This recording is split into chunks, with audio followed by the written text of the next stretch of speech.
Why is sin bad? You probably think I'm going to say because you're going to hell. Well, I'm not. And we'll save hell for another video. But you may not even believe in hell, or sin, or even God for that matter. So the question is, what does sin have to do with me in my life right now?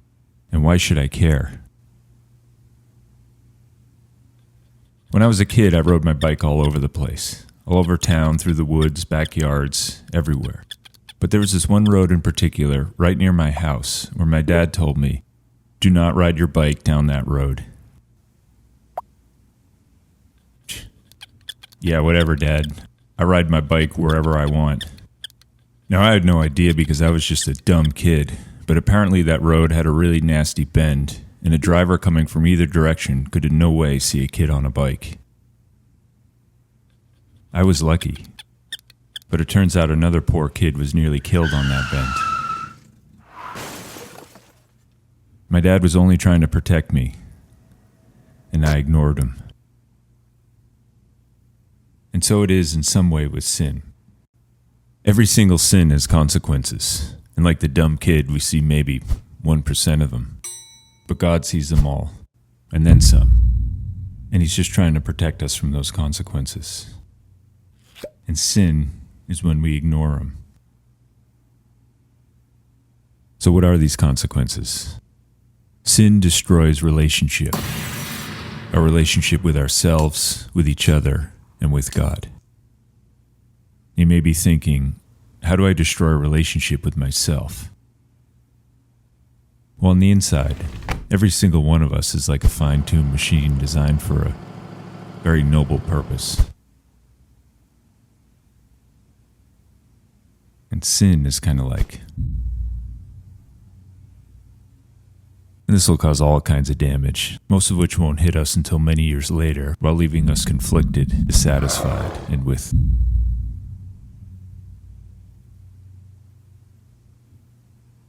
And we don't need to be a genius to know that sin will destroy any meaningful relationship we have with anyone else. Our friends, our families, our parents, our spouses, our kids, our girlfriends, our boyfriends. Because 99.9% of all sin is saying me first, and I don't really care that much about you. Where's that going to leave us? And think about it. Just one of our sins can hurt one person, and they can affect someone else, and then someone else, and on and on and on in this domino effect until that one sin hurts generations of people we don't even know. Ouch. And sin will destroy our relationship with God. Whether we believe in Him or not, it doesn't really matter.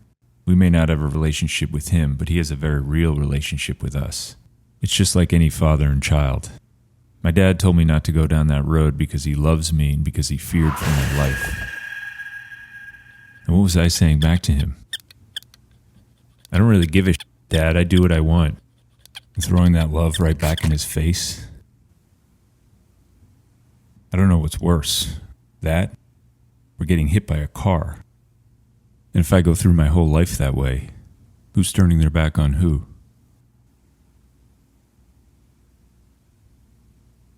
God is not some punitive God who gets his jollies out of wagging his finger and telling us what to do and what not to do.